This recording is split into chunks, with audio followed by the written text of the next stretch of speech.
Hello student, आप लोगों के लिए काफ़ी लॉन्ग टाइम बाद आज मैं फिर से जेल प्रहरी का जो मैथमेटिक्स का पेपर है उसका सॉल्यूशन लेके आया हूँ।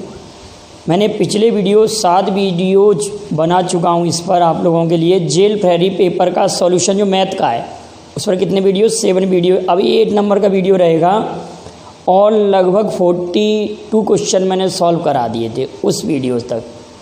और आप ये ध्यान देंगे कि मैंने कुछ एक्स्ट्रा क्वेश्चन भी उसमें इंक्लूड कर लिए थे। अब आज जितने भी क्वेश्चन हैं मैं पूरे पेपर के क्वेश्चन ले रहा हूँ। तो क्वेश्चन नंबर 43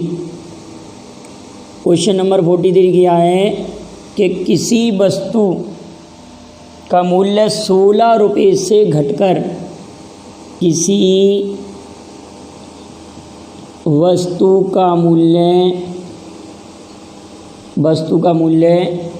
16 रुपये प्रति किलोग्राम से घटकर 14 रुपये प्रति किलोग्राम 14 रुपये प्रति किलोग्राम हो गया है। तो वस्तु के मूल्य में कितने प्रतिशत की कमी होगी? इतना सिंपल क्वेश्चन है, कितने प्रतिशत की कमी होगी?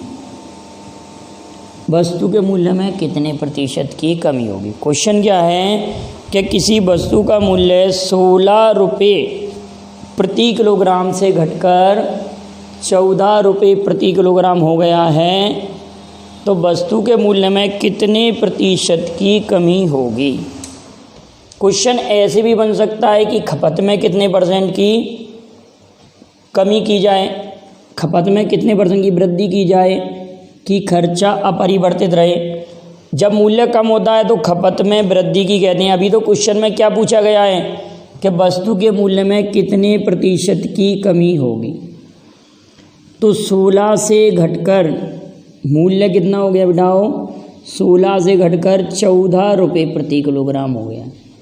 16 से घटकर कितना हो गया? 14 रुपये प्रति किलोग्राम हो गया है। तो मूल्य में 2 रुपये की कमी हुई है।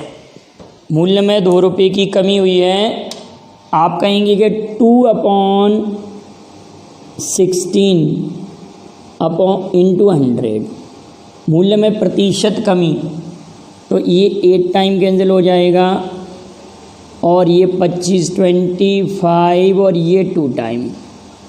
तो 12.5% की मूल्य में कमी हो गई। मूल्य में कितने परसेंट की कमी होगी? तो 12.5% की मूल्य में कमी हुई। ये आपका 43 नंबर का क्वेश्चन। अगला क्वेश्चन है 360 किलोमीटर एक लंबी ट्रेन है। क्वेश्चन है 360 किलोमीटर लंबी ट्रेन है। नेक्स्ट क्वेश्चन देखते हैं। 360 किलोमीटर लंबी एक ट्रेन है। Question number 44। 360 मीटर, किलोमीटर नहीं बिठाओ, किलोमीटर लंबी ट्रेन थोड़ी हो सकती है। 360 मीटर लंबी, 360 मीटर लंबी रेलगाड़ी समान लंबाई के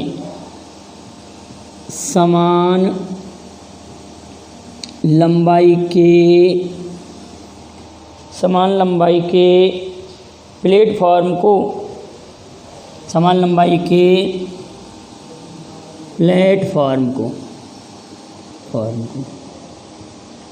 36 सेकंड में पार कर लेती है। प्लेटफॉर्म को 36 सेकंड में पार कर लेती है। तो रेलगाड़ी की गति क्या होगी?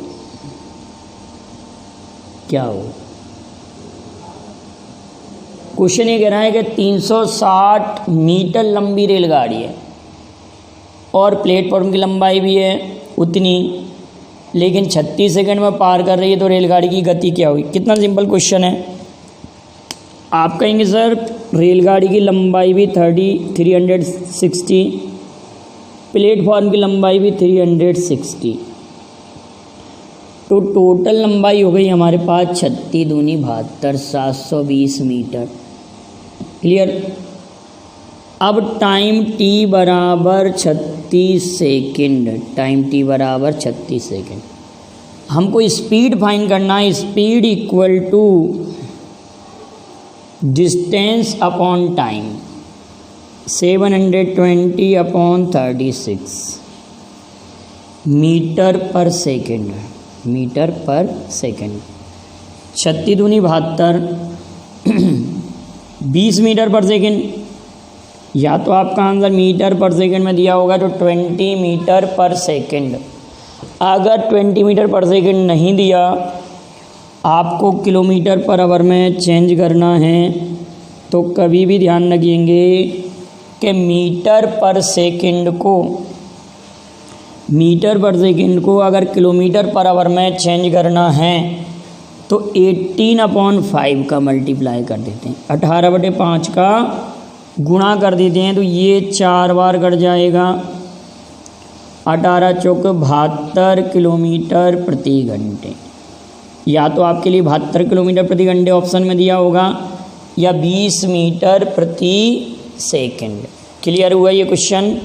हमने क्या किया कि 360 मीटर लंबी रेलगाड़ी है और समान लंबाई के मतलब 360 मीटर लंबा ही प्लेटफॉर्म होगा, उसको ये पार कर रही है, ठीक है, और 36 सेकंड का समय ले रही है, तो दोनों को हम ऐड कर देंगे। दोनों को ऐड करने के बाद 36 का डिवाइड किया तो ये 20 मीटर प्रति सेकंड आ गया। अब इसको किलोमीटर पर आवर में चेंज कर दिया। नेक्स्ट क्वेश्चन देखते हैं।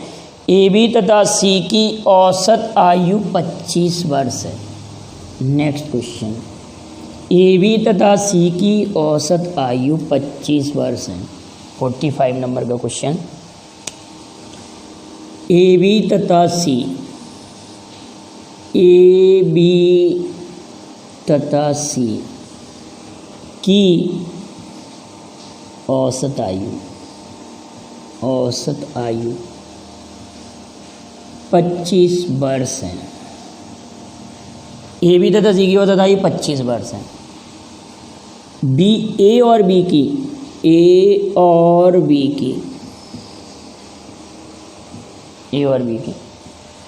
औसत आयु, ए तथा बी लिख लें, क्या और लिख लें, ए तथा बी की एवरेज एज 28 ईयर। तो सी की आयु ज्ञात करें, ये क्वेश्चन भी आ चुका है। क्या करें, सी की आयु फाइंड करना है। Average age of A B and C 25, average age of A and B 28। तो इसको हम 2 मेथड से कर सकते हैं। एक विधि तो ये है कि तीनों की टोटल ए धन बी धन सी बराबर 25 गुणित 3, 25 75। A and B, A plus B 28 गुणित 2, 28 दूनी 56। अगर तीनों की आयु में से हम ए और बी की आयु सब्ट्रैक्ट करते हैं, 75 में से 56 घटाएंगे तो सी की आयु 19 वर्ष आ जाएगी। सी की एज कितनी आ जाएगी, 19 वर्ष आ जाएगी।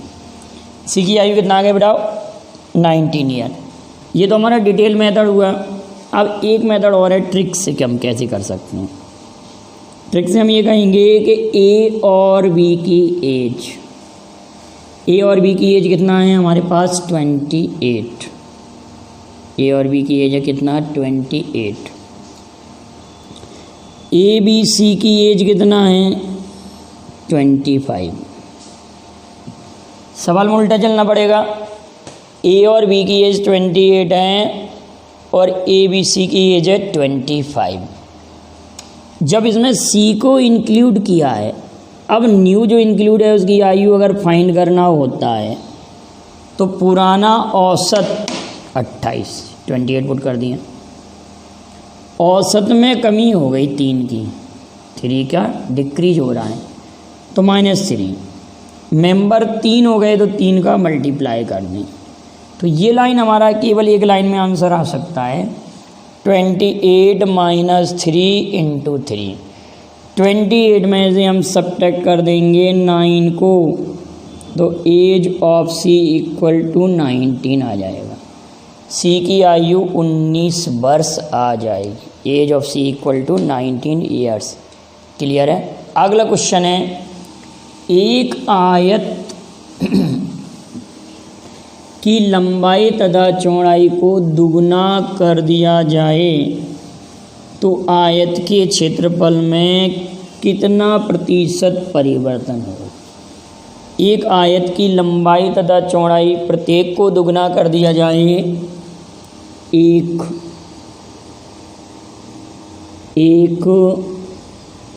आयत की लंबाई तथा चौड़ाई प्रत्येक को दुगना कर दिया जाए, प्रत्येक को दुगना कर दिया जाए, दुगना कर दिया जाए तो क्षेत्रफल में कितना प्रतिशत परिवर्तन होगा, कितना प्रतिशत परिवर्तन होगा।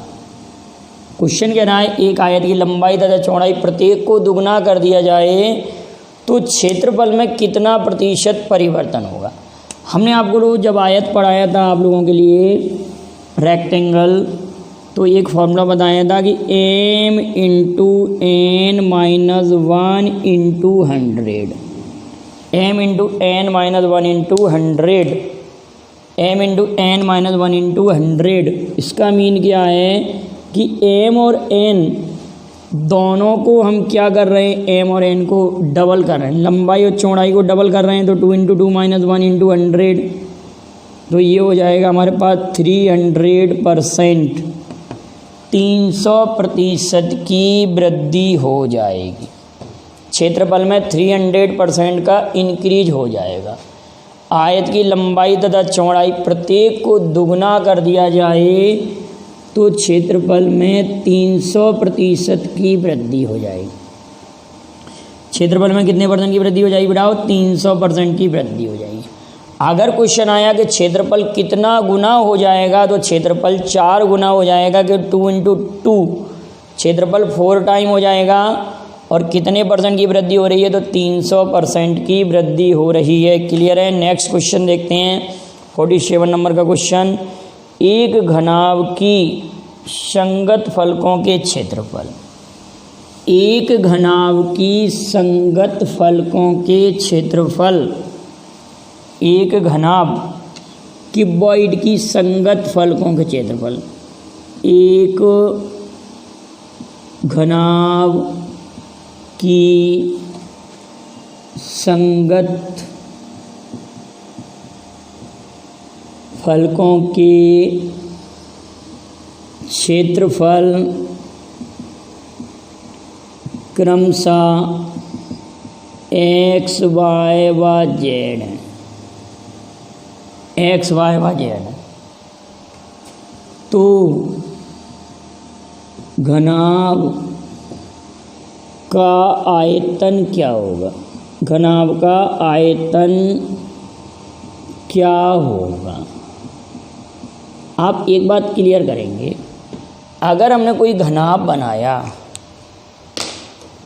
बनाया और उसकी कोरें ली, एड्स बोलते हैं जिनको, कोरों को अगर ABC लिया, ये हमने घनाभ का डायग्राम बना दिया, और ये घनाभ की हमने कोरें अगर ABC ले ली, घनाभ की कोरें ABC अगर हमने ली, घनाभ की कोरें ABC ली, तो घनाभ के फलकों के क्षेत्रफल होते हैं A B into B C into C A. एक बात तो याद रखना, लेकिन अगर हमारे लिए फलकों के क्षेत्रफल एक्स वाई जेड से डिनोट किया है, एक्स वाई जेड से घनाभ के फलकों के क्षेत्रफल को डिनोट किया है, तो आप ध्यान रखेंगे कि आयतन भी बराबर root x into Y into Z. घनाभ की अगर फलकों का क्षेत्रफल एक्स वाई जेड दिया है तो घनाभ का आयतन होता है भी बराबर root x into Y into z. लेकिन बेटा अगर कोरें ए बी सी हैं तो घनाभ का आयतन होगा ए इंटू बी इंटू सी। क्लियर है? एक बार ऐसे दिया था कि किसी घनाभ की फलकों के क्षेत्रफल कैपिटल ए कैपिटल बी और कैपिटल सी है तो घनाभ का आयतन क्या हो जाएगा, तो रूट ए इंटू बी इंटू सी हो जाएगा। ये तो इस क्वेश्चन में हमसे केवल आयतन पूछा था, तो आयतन का फॉर्मूला आपका ये वाला टिक होगा, इस क्वेश्चन का आंसर ये होगा। लेकिन बेटा अगर यही क्वेश्चन ऐसे कह दिया कि किसी घनाभ की कोरें एक्स वाई जेड हैं तो आयतन क्या होगा, तो फिर x into Y into z होगा। क्लियर? अब हम बात करते हैं इसी क्वेश्चन में संपूर्ण पृष्ठ की। टोटल सरफेस एरिया अगर पूछा गया तो टोटल सरफेस एरिया आप कह देंगे 2AB BCCA, तो 2x plus Y plus Z. अगर घनाभ का संपूर्ण पृष्ठ पूछा गया तो 2x plus Y plus Z, क्योंकि ये फलकों के क्षेत्रफल हैं। आप समझ रहे हैं घनाभ की फलक का अर्थ क्या होता है। जैसे कोई भी बुक अगर मेरे पास है, फॉर एग्जांपल ये मेरे पास बुक है, तो इस बुक में ये एक फलक ये है, एक फलक ये है, तो ये दोनों का क्षेत्रफल तो समान होगा। इस फलक का और इस फलक का क्षेत्रफल समान होगा और इस फलक और इस फलक का क्षेत्रफल समान होगा। क्लियर है? ये वाली बात तो आप लोगों को क्लियर होगी कि फलक क्या होती हैं और कोरें क्या होती हैं। आप घनाभ में समझेंगे कि कोरें ये किनारे हैं, ये किनारे, इनको हम कहते हैं कोरें। अगर कोरें दी होंगी कि कोरों का माप एक्स वाई जेड है तो आयतन कितना हो जाएगा, भी बराबर x into Y into z. लेकिन अगर फलकों का क्षेत्रफल दिया है तो root x into Y into z. Clear है? दोनों में अंतर है, समझ में आ गया होगा। क्लियर है? नेक्स्ट क्वेश्चन देखते हैं 48 नंबर का क्वेश्चन। गोले का पृष्ठ क्षेत्रफल घन के पृष्ठ क्षेत्रफल के बराबर है। एक गोले का पृष्ठ क्षेत्रफल, काफ़ी अच्छा क्वेश्चन है। एक गोले का पृष्ठ क्षेत्रफल घन के पृष्ठ क्षेत्रफल के बराबर है। एक गोले का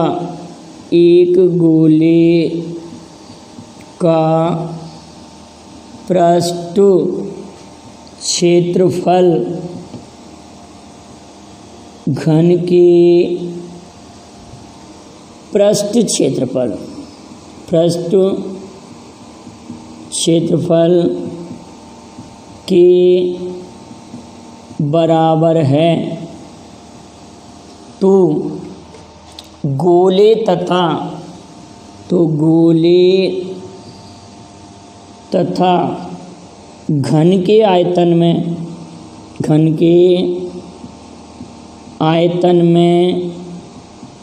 क्या अनुपात होगा,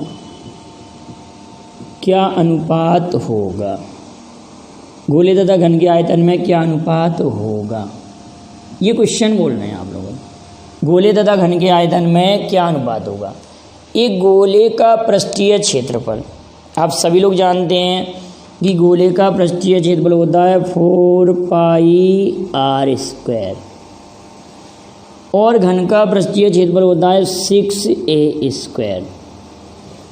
अगर हम r² अपॉन a² की वैल्यू फाइंड करना चाहते हैं तो 6/4π, then we can say 3/2π, r² upon a² की वैल्यू 3/2π।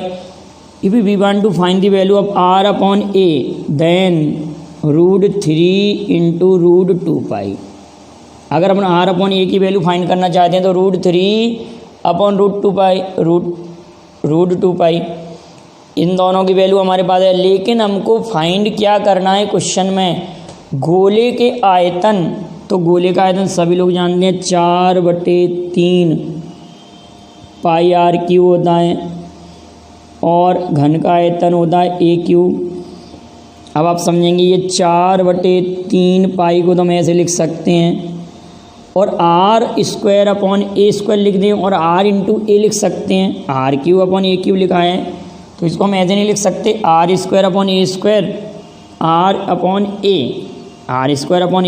इंटू r/a तो r² की वैल्यू तो हमारे पास ये रखी हुई है 3/2 पाई, लेकिन r/a और बचेगा उसकी वैल्यू √3/√2 पाई।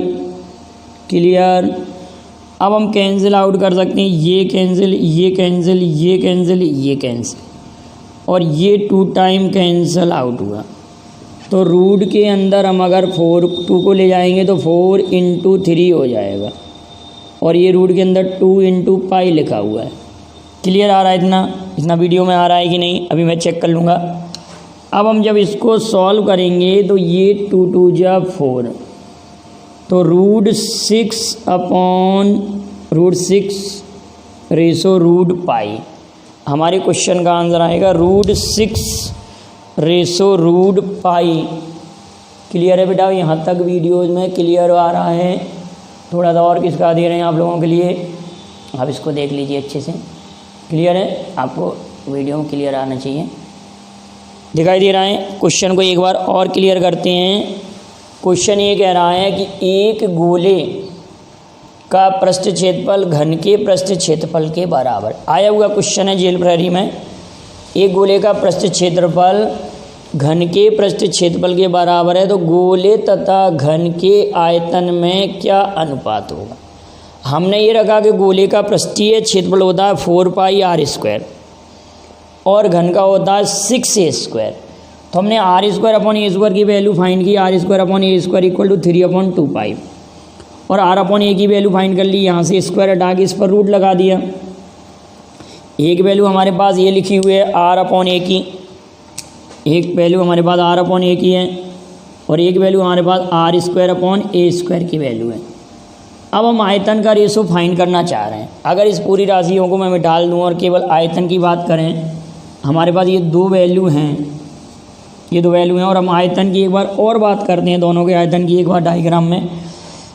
देखिए कैसे यहाँ लिख रहा हूँ मैं, आप लोगों को याद रहेंगी ये वैल्यू क्या क्या थी। r² इक्वल लिखा हुआ था 3/2 पाई और r/a इक्वल है √3/√2 पाई। हमको वैल्यू फाइंड करना है दोनों के आयतन की। तो गोले का आयतन होता है 4/3 पाई r³ और घन का आयतन होता है a³। इसको जब सॉल्व करेंगे तो 4/3 पाई इंटू r² r/a इस टाइप से नोट कर सकते हैं हम। अभी हमने लिख दिया 4 पाई/3 r² की जो वैल्यू फाइंड करना है, r² की 3/2 पाई दी है हमारे पास और इसकी वैल्यू √3/√2 पाई। क्लियर। अब हम ये 3 से 3 कैंसिल आउट, पाई से पाई और 2 × 2 = 4, 2 आया। ये हमने लिख दिया 2 यहाँ 2। अब 2 को जब रूट के अंदर ले जाएंगे तो 3 × 4 हो जाएगा। 2 को जब रूट के अंदर ले जाएंगे तो 3 × 4 और √2 पाई। अब जब ये 2 × 2 = 4 तो ये हो जाएगा √6 पाई, √6 पाई। हमारे पास ये आंसर आ गया। क्लियर है। नेक्स्ट क्वेश्चन करते हैं। हमारे पास अगला क्वेश्चन तो बहुत सिंपल क्वेश्चन है। नेक्स्ट क्वेश्चन बहुत ही सिंपल है, 49 नंबर का क्वेश्चन। कुछ सिंपल भी आते हैं बेटाओ, कुछ इस लेवल के क्वेश्चन आते हैं, तो आप सभी वीडियोज को देख लीजिए वीडियो क्रमांक 1 से। वीडियो क्रमांक 1 इसका सॉल्यूशन फर्स्ट है जेल प्रहरी के पेपर का। क्वेश्चन नंबर 49 हमारे पास है कि यदि क्वेश्चन था 3x, क्वेश्चन है 3x = 2y 3x equal 2y equal 4z। तो x ratio y ratio z ज्ञात करो। इतना सरल क्वेश्चन था। कभी भी जब ऐसा क्वेश्चन आ जाए तो बहुत ईजी बात है, x ratio y ratio z अगर फाइंड करना है और यहाँ मल्टीप्लाई में कोई भी राशियाँ दी हैं तो आप इन तीनों का ले लेंगे एलसीएम। तीनों का एलसीएम आ रहा है 12, तो 12/3।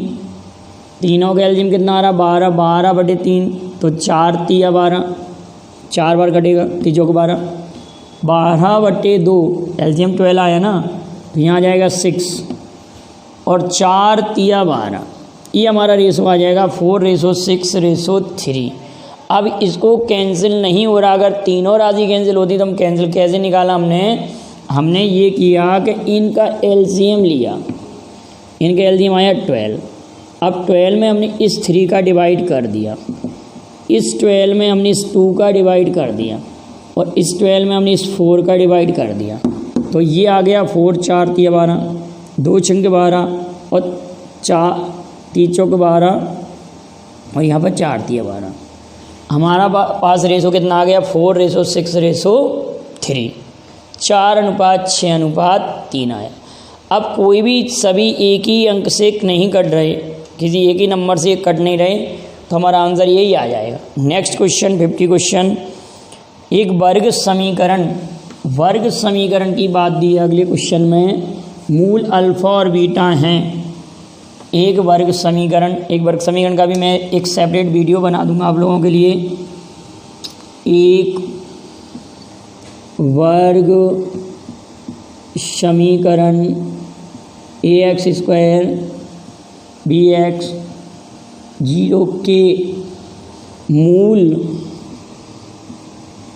अल्फा तथा बीटा हैं। तो root alpha upon beta plus root beta upon alpha का मान ज्ञात करो। क्वेश्चन क्या कह रहा है, root alpha upon beta plus root beta upon alpha का मान ज्ञात करें इस समीकरण के मूल। तो आप लोग ध्यान रखिएगा बेटाओ, जब वर्ग समीकरण आप लोगों ने 10th क्लास में भी पढ़ रखा है। ये हमारे पास क्वाड्रेटिक इक्वेशन है ax² प्लस bx c बराबर 0 के मूल अल्फ़ा बीटा हैं, तो अल्फ़ा प्लस बीटा बराबर -v/a मूलों का योगफल, और अल्फ़ा इंटू बीटा बराबर c/a मूलों का गुणनफल होता है। Alpha plus beta equal to -v/a और alpha into beta equal to c/a। हमको वैल्यू फाइंड करना है root alpha upon beta plus root beta upon alpha. Root alpha upon beta plus root beta upon alpha. जब इसको solve करेंगे तो इसका multiply यहाँ पर, इसका मल्टीप्लाई यहाँ पर, तो alpha plus beta root alpha beta, alpha plus beta की वैल्यू -v/a पुट कर देंगे, -v/a, और रूट अल्फ़ा इंटू बीटा की वैल्यू रूट c/a, रूट का c/a। जब हम इसको सॉल्व करेंगे तो ये -v/a और ये रूट में a/c हो जाएगा। क्या हो जाएगा, रूट में a/c रहेगा। अपोजिट, इसको अपोजिट कर देंगे। अब हम क्या कर सकते हैं कि हम a को अगर अंदर ले जाएं, यहाँ पर a को अगर अंदर ले जाते हैं, इसके रूट के अंदर ले जाएंगे तो a² जाएगा। तो जब a² जाएगा तो ये हो जाएगा -b और b² अपॉन a² जाएगा तो a से a कट जाएगा, तो -b अपॉन रूट ac हमारा आंसर आ जाएगा। एक बार और चेक करिए आप लोग, समझिए ज़रा। Alpha plus beta equal -b/a, alpha into beta equal to c/a put कर दी। Root alpha upon beta plus root beta upon alpha, तो इसका मल्टीप्लाई यहाँ पर हुआ, इसका यहाँ हुआ, तो रूट बीटा और रूट बीटा से बीटा आ गया, रूट अल्फ़ा से अल्फ़ा आ गया। तो अल्फ़ा प्लस बीटा की वैल्यू -b/a पुट कर दी, और अल्फा इंटू बीटा की वैल्यू C/A पुट की। अब हमने क्या किया कि -B/A ऐसा कैसा रखा, इसको हम जब इधर ले गए, ठीक है, तो पेपर में इतना स्टेप कुछ नहीं करना, ये नहीं लिखना, ये सबको मालूम रहता है, ये भी लिखा हुआ है, डायरेक्ट ये स्टेप इतना सॉल्व करना रहेगा पेपर में आपके मालूम। इसका मल्टीप्लाई इधर करेंगे, इसका मल्टीप्लाई इधर करेंगे, तो ये अल्फा प्लस बीटा आएगा -B/A, और अल्फा इंटू बीटा आएगा √C/A, -B/A ये अपोजिट हो जाएगा A/C, ये जब अंदर आएगा तो A² हो जाएगा, A से A कैंसिल आ जाएगा तो -B√AC। ये क्वेश्चन नंबर 50 हो गया। जरा हम देख लें, वीडियो लेंदी तो नहीं हो रहा, आप इसका स्क्रीनशॉट ले लें। थोड़ा सा और हम एक क्वेश्चन और सॉल्व करते हैं, क्वेश्चन और सॉल्व कर ले रहे हैं। आपके लिए दिया है कि यदि कोई रेखा 3,2 से पास होती है, 3,2 से गुजरने वाली तथा y बराबर x के लंबवत रेखा का समीकरण क्या होगा। Question number 51। 3,2 से गुजरने वाली तथा y बराबर x के लंबवत रेखा का समीकरण क्या हो। तो आप लोग बिल्कुल क्लियर करके चलें कि if two lines are parallel, यदि दो रेखाएं लंबवत हैं, तो उनकी स्लोप या ग्रेडियंट या प्रवणता, कोई भी रेखा अगर इस रूप में दी है y बराबर mx के रूप में अगर कोई रेखा दी है तो m क्या कहलाती है, प्रवणता, स्लोप या ग्रेडियंट ऑफ लाइन। अगर हमारे पास ये रेखा दी है y बराबर x रेखा है, तो यहाँ पर इसकी प्रवणता, इसका ग्रेडियंट कितना हो जाएगा 1। तो इस रेखा की प्रवणता हो गई m, ढाल या स्लोप हो गया कितना 1, m = 1। अब इसके लंबवत जो रेखा होगी उसकी प्रवणता इसका अपोजिट और ऋण चिन्ह होती है। यदि एक रेखा की प्रवणता 2/3 है तो इसके लंबवत रेखा की प्रवणता 3/2 और माइनस चिन्ह होगी। किसी रेखा की प्रवणता m/n है तो इसके परपेंडिकुलर कोई लाइन होगी, उसकी प्रवणता n/m और माइनस चिन्ह, क्योंकि दोनों प्रवणताओं का गुणनफल ऋण 1 आना चाहिए, तो कैंसिल करेंगे तो ऋण 1 आएगा कि नहीं आएगा। तो इसके जो लंबवत रेखा होगी उसकी प्रवणता कितनी हो जाएगी, इसके लंबवत रेखा की प्रवणता -1 हो जाएगी।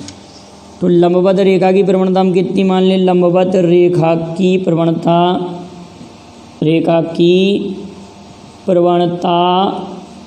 -1 आ जाएगी। अब रेखा का समीकरण होता है, किसी बिंदु से पास होती है तो y - y1 m, प्रवणता का मतलब होता है m' लिख लें, जिसकी अगर m मान ली तो जो नई रेखा निकाली उसकी प्रवणता m' x - x1। यहाँ पर x1 y1 क्या दिया है, ये पॉइंट दिया है। तो ये रेखा 3,2 से गुजर रही है तो y1 की वैल्यू 2, रेखा की प्रवणता ऋण 1, x1 की वैल्यू 3। और अगर आपको ये क्लियर समझ में ना आए तो आप इसको कमेंट कर दीजिए, मैं रेखाओं पर एक वीडियो सेपरेट बना दूंगा, लगभग आध घंटे का वीडियो रहेगा, आपको बिल्कुल एक बात क्लियर हो जाएगी रेखाओं पर आधारित जो भी क्वेश्चन होंगे, क्योंकि आपके लिए जेल प्रहरी में इस पर क्वेश्चन आए हुए हैं। आप पुराने पेपर को देखें, उसी लेवल से तैयारी करें, क्योंकि पैटर्न तो बदलेगा लेकिन हो सकता है उसी लेवल से कुछ क्वेश्चन आ जाएँ। तो y - 2 - x + 3, y - 2 - x + 3, तो x + y = 5। This is the equation of line. ये रेखा का समीकरण आ गया। अगर इसी क्वेश्चन को वो थोड़ा सा बदल देता, अगर इस क्वेश्चन को वो ऐसे चेंज कर देता कि 3,2 से गुजरने वाली तथा y बराबर x के समांतर रेखा का समीकरण, अगर यही क्वेश्चन समांतर रेखा के लिए हो जाता बेटाओ, तो प्रवणता पर हम एक ही रखते, तो फिर हमारा इक्वेशन हो जाता y-2, प्रवणता का मान 1, x-3, तो हमारे पास y-2 x-3, तो x माइनस वाई उसको उस साइड ले गए, -2 + 1, तो x minus y equal to 1। तो रेखा का समीकरण फ्री हो जाता। अगर क्वेश्चन होता कि इसके समांतर रेखा है, इसके समांतर रेखा है और इसके समांतर रेखा और इस बिंदु से पास हो रही है, तो फिर रेखा का समीकरण ये हो जाता। अब हमारे पास एक मेथड और भी है, जब हम रेखाएं आपको पढ़ाएंगे, सरल रेखा जब समझाएंगे आप लोगों के लिए, एक वीडियो बना दूंगा मैं सेपरेट, तो आप लोगों को और भी कई क्वेश्चन क्लियर हो जाए। अगर वास्तव में समझ में नहीं आए तो आप प्लीज़ कमेंट जरूर कीजिए, और वीडियो पसंद आए हो तो लाइक और शेयर कीजिए। Thank you very much. जय हिंद, जय भारत।